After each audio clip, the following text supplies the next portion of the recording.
The shoes were stitched by hand, and the woman who wore them into that glass tower had sewn every stitch herself at a kitchen table at 2 in the morning, with her daughter asleep in the next room and a needle that had broken twice. Nobody in the lobby knew that. They only saw the shoes. They saw the uneven seam along the left toe, the leather that did not match because it had come from 2 different scrap bundles, the soles she had cut from an old belt and a rubber mat, and glued and pressed under a stack of library books for 3 nights. They saw a woman in a borrowed grey blazer and homemade shoes walking across marble that cost more per square foot than she made in a week, and some of them smiled the kind of smile that is not kind. Renata Cole did not see the smiles.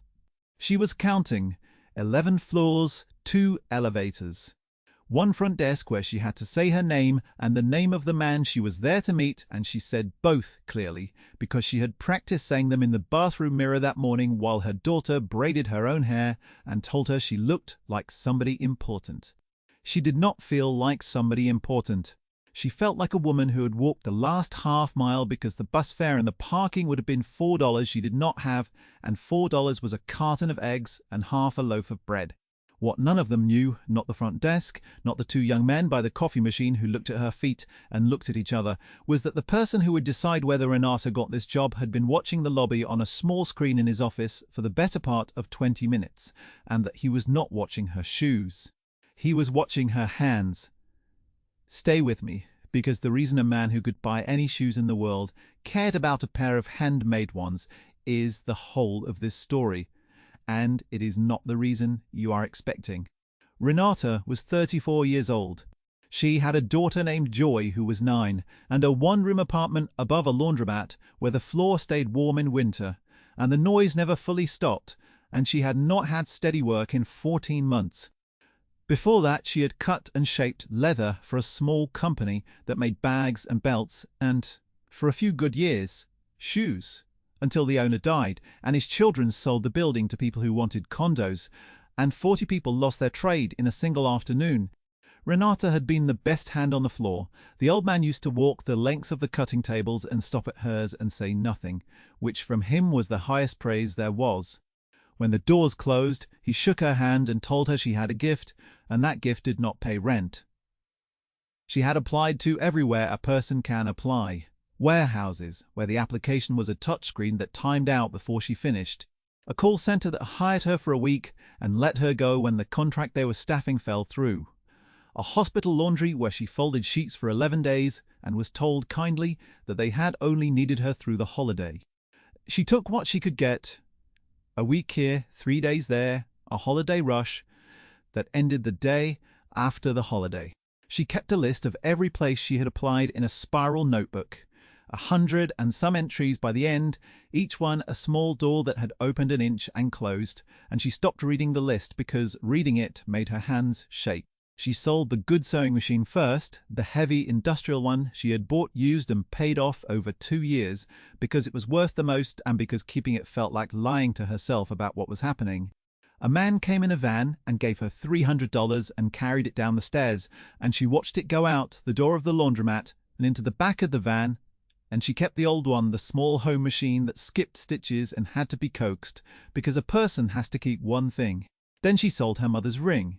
It was a thin gold band with a stone so small you had to know it was there, the only thing she had of her mother, and she took it to a shop with a buzzer on the door, and a man behind thick glass who weighed it on a little scale and offered her $60 and did not look up while he counted out the bills. She took the $60 because Joy needed a winter coat.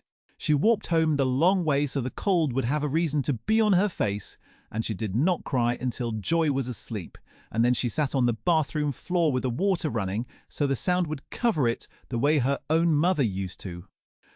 And through all of it, she made things. She could not stop her hands from making things. When the worry got too loud, she would sit at the kitchen table and cut and shape and stitch, because it was the one place in her life where she was not poor, where she knew exactly what she was doing and exactly how good it was. She made Joy a pair of school shoes when the old ones split, and the other mothers at pickup asked where she had bought them. She made a bag for the woman downstairs who ran the laundromat in exchange for 3 months of free machines. She made, in the worst week of that whole bad year, a pair of shoes for herself, because she had an interview at a company called Marin Leather Goods, and she could not walk into a leather company in shoes that were falling apart. So she built her own. She did not have good leather. She had scraps, 2 different browns that did not match, and she made the mismatch into a thing she chose rather than a thing forced on her, a darker panel at the heel, like it was meant to be there. She hand-stitched the seams with the saddle stitch the old man had taught her, the strong one, the one no machine does as well. She cut the soles from what she had. She worked on those shoes for 4 nights, and on the 4th night at 2 in the morning, with the needle broken twice and her fingers sore, she finished them and she set them by the door. And she looked at them, and for the first time in a long time, she felt something that was not fear. She felt proud. That pride walked into the lobby of Marin Leather Goods the next morning and got laughed at by 2 young men at a coffee machine.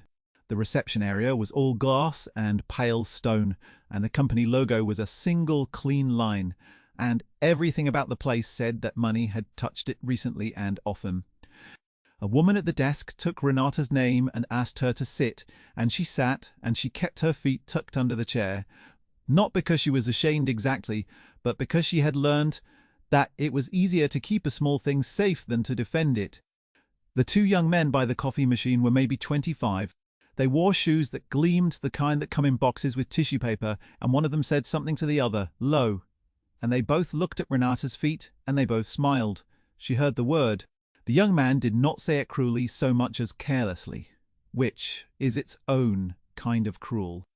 He said, "Homemade," and he said it the way you would say a thing that was a little funny and a little sad, and his friend laughed through his nose, and they went back to their coffee. They had already forgotten her. That was the part that landed hardest to be laughed at, and then forgotten, as if she were not even worth the effort of being unkind to for longer than a second.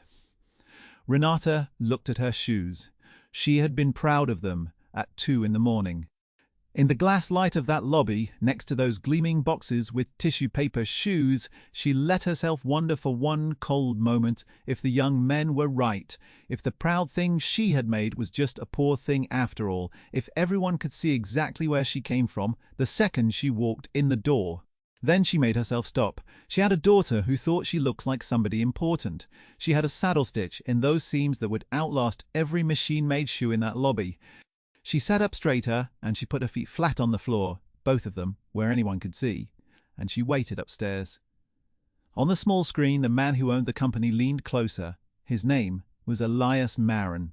He was 58 years old, and he had built the company from a single rented workroom into 11 floors of glass, and he was, by every account in every business magazine that had ever profiled him, a hard man to impress.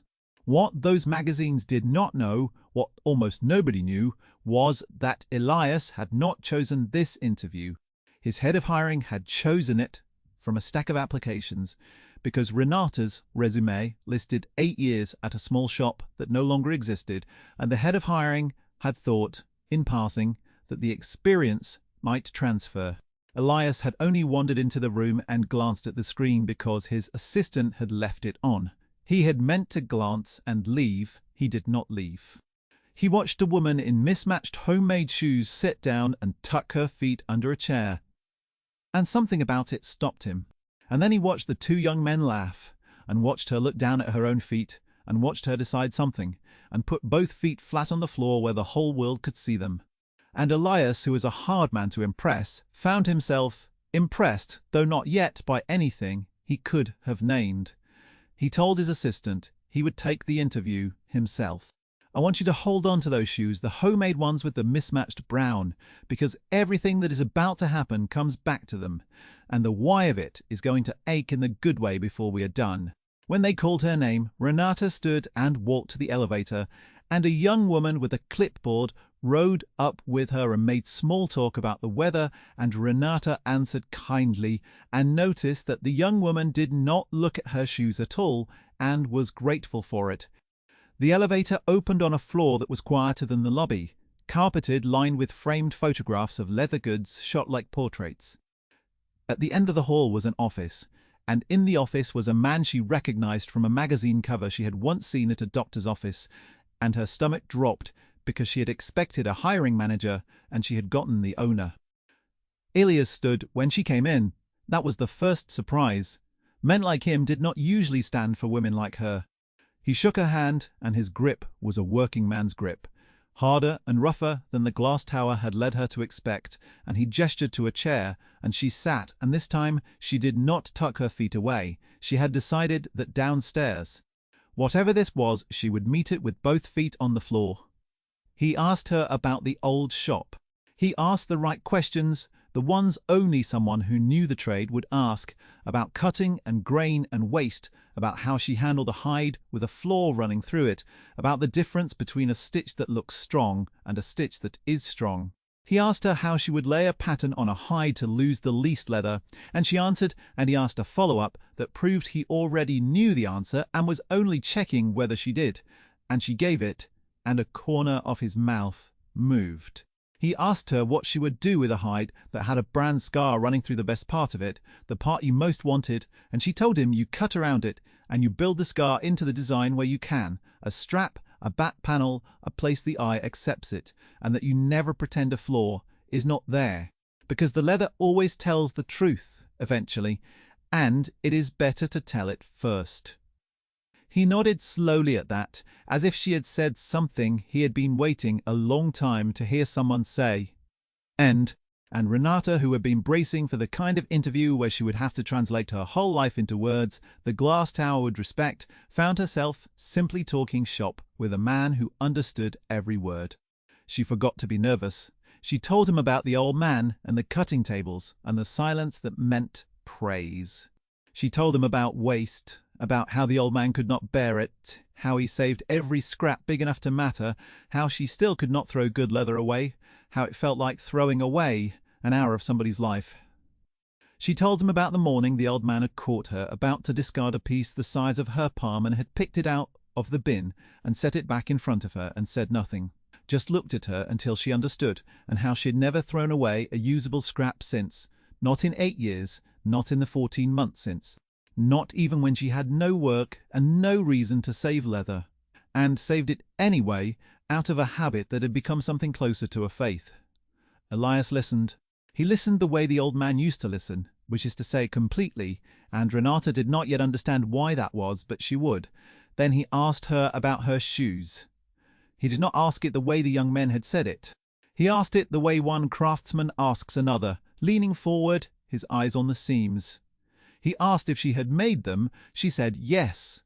He asked what stitch she had used on the welt, and she told him, the saddle stitch. 2 needles, 1 thread, the strong one. He asked where she had gotten the leather, and she told him the truth, that she had not gotten it anywhere, that it was scrap, 2 bundles that did not match, and that she had made the mismatch on purpose so it would look chosen. He asked about the soles, and she told him about the belt and the rubber mat, and the library books, and she watched his face the whole time, waiting for the careless smile, the homemade smile, and it did not come.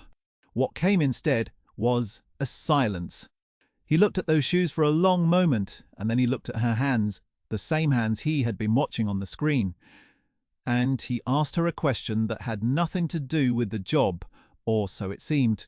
He asked if she had ever heard of a man named Joseph Okonkwo. Renata's breath caught. Joseph was the old man, the one from the cutting tables, the one whose handshake had been the highest praise there was. She said yes, very quietly. She said he had been her teacher. She said he had died, and that she had lost her trade the day they closed his doors. And Elias sat back in his chair, and for a moment he was not the hard man from the magazine cover. For a moment he was something else, something younger and unguarded, and he said a sentence that turned the whole room around. He said Joseph Okonkwo had been his teacher too. Now I have to take you back 40 years because you cannot understand what happened in that office without it, and it is the part of the story the magazines never got. Before Elias owned 11 floors of glass, he was a 17-year-old boy with a bad temper and worse prospects. Put out of his last foster home and sleeping 2 nights that week in the stairwell of a building that did not lock its back door. And the only person who would give him work was an old leatherman named Joseph, who ran a small shop and took on the boys nobody else would take. Joseph did not ask Elias where he slept. He put a broom in the boy's hands the first day and a knife in them the second, and he fed him at the back table at noon without making it a kindness Elias had to thank him for. Joseph taught Elias the saddle stitch with the same 2 needles and the same strong thread, and made him pull out his first 100 crooked seams and do them again and again until the boy's anger had somewhere to go that was not his fists. Joseph taught him not to waste, to save every scrap big enough to matter, because a scrap was an hour of an animal's life and an hour of a tanner's life, and you did not throw away an hour of somebody's life. Joseph taught him that a thing made by hand carried the maker in it, and that you could tell more about a person from a seam they thought no one would examine than from anything they said about themselves. Elias had taken everything Joseph gave him and built an empire with it. He had left the small shop at 23 to start his own, and the old man had not been bitter about it, had shaken his hand and told him to go and not to forget, and Elias had gone, and for a while he had not forgotten. He sent money in the early years. He visited, woned, and then the company grew, and the visits thinned to once a year, then to a card, then to nothing, and somewhere in the building of the empire, in the glass and the magazine covers and the 11 floors, he had let some of it slip. He had started buying instead of making. He had stopped going down to the floor. He had started measuring people by their shoes in the lobby instead of by their hands. He knew it about himself.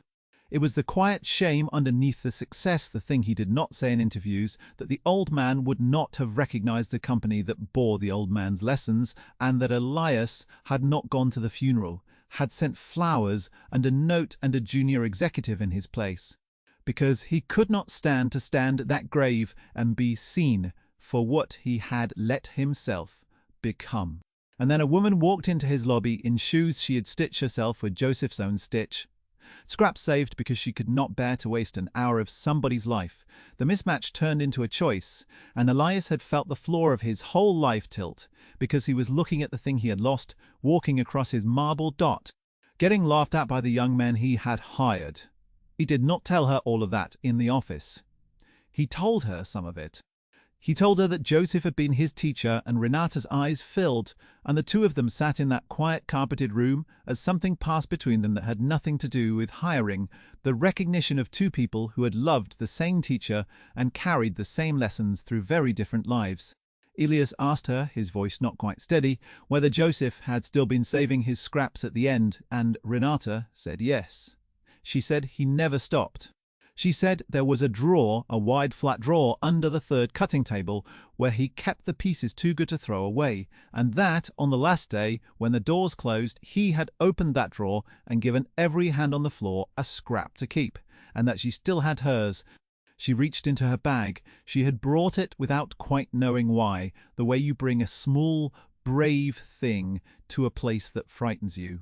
It was a piece of leather no bigger than a playing card, a deep oxblood red, the best piece in the drawer, and Joseph had pressed it into her hand on the last day and said she should make something with it when she was ready, and she had not been ready, not in 14 months of looking for work, not once. She had carried it in her bag like a stone you keep to remember a person by.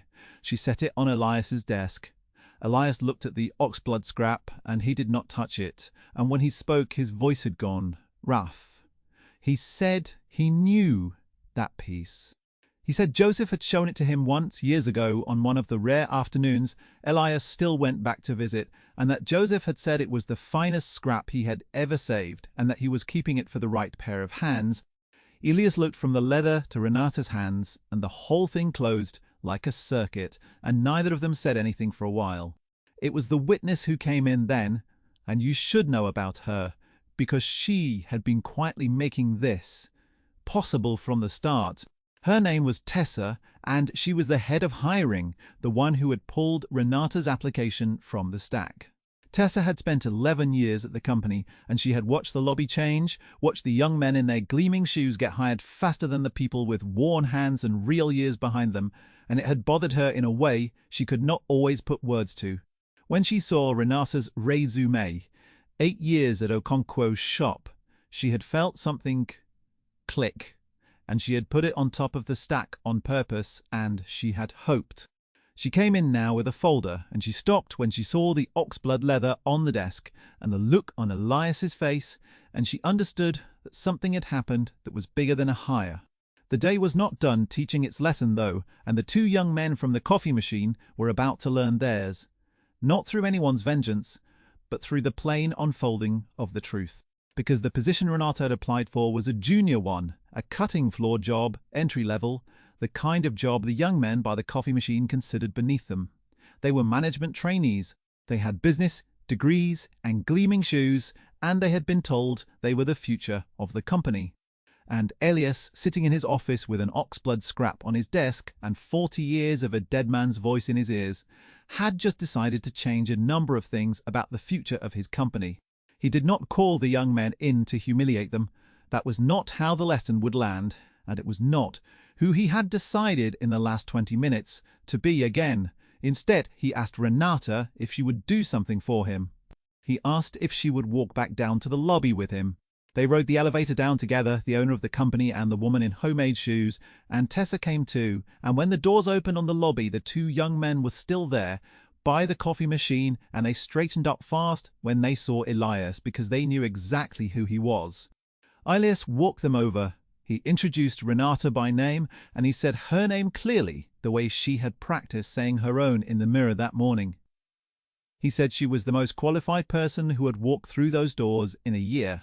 The taller of the two young men nodded too quickly, eager now, his whole posture rearranged around the fact of the owner standing in front of him, and Renata watched him, not recognize her, watched him have no memory at all of the woman he had laughed at 20 minutes before. Because she had been beneath his notice, and people you do not notice do not stay in your memory.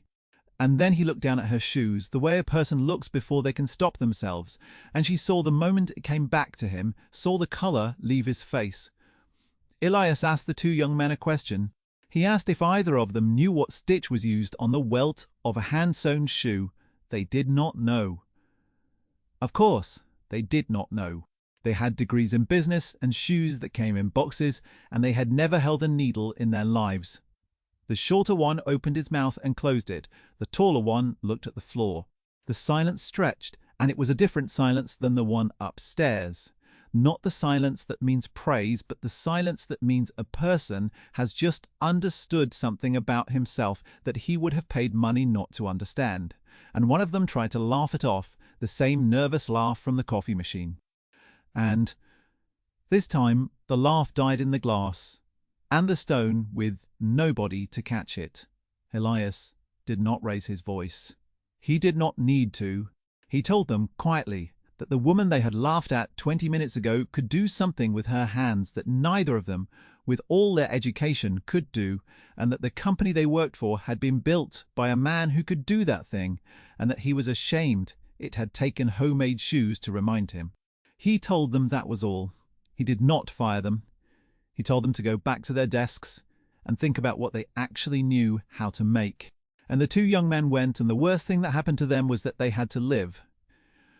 From then on, with the memory of their own smallness, which is a heavier thing than any punishment, Renata stood in the lobby where she had been laughed at, and she did not gloat, and she did not say a word against the young men, because that was not in her. She just stood there with both feet flat on the marble in her homemade shoes, and she let the moment be what it was. Then Elias offered her the job, not the junior cutting floor job. He offered her something the company did not yet have, a position he made up on the spot because the company needed it, and had not known it, needed it, until that morning. He asked her to lead a new workroom, a real one, with real leather and real apprentices, the kind of boys and girls Joseph used to take in, the ones nobody else would take, and to teach them to make things by hand, the way the old man had taught them both. He told her the salary, and it was more money than Renata had ever made in her life, more than she had let herself imagine in the worst nights at the kitchen table, and she had to ask him to say it again because she did not trust her own ears. She did not say yes right away. She did something braver than that. She asked him with her chin up whether he was offering her the job because of the leather on his desk, because of Joseph, because of a feeling, or because of her hands. Because she would not take a job out of a dead man's memory. She would take a job because she was the best hand for it and no other reason, and if he could not say it was the second thing, then she would thank him and walk back out into the cold and keep looking.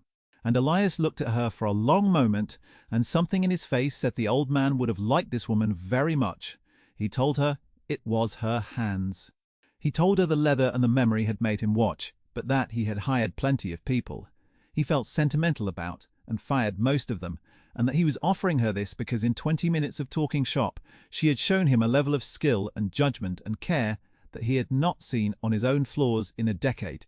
He said the sentiment opened the door. Her hands were what walked her through it. Renata said yes. I told you the why of those shoes would ache in the good way, and here it is.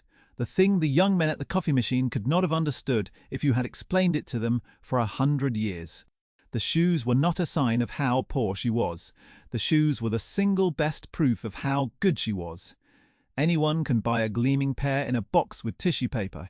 It takes a rare and disciplined hand to build a strong and beautiful pair from scraps and a broken needle at 2 in the morning, and the one man in that whole glass tower who knew the difference was the one man whose opinion decided everything.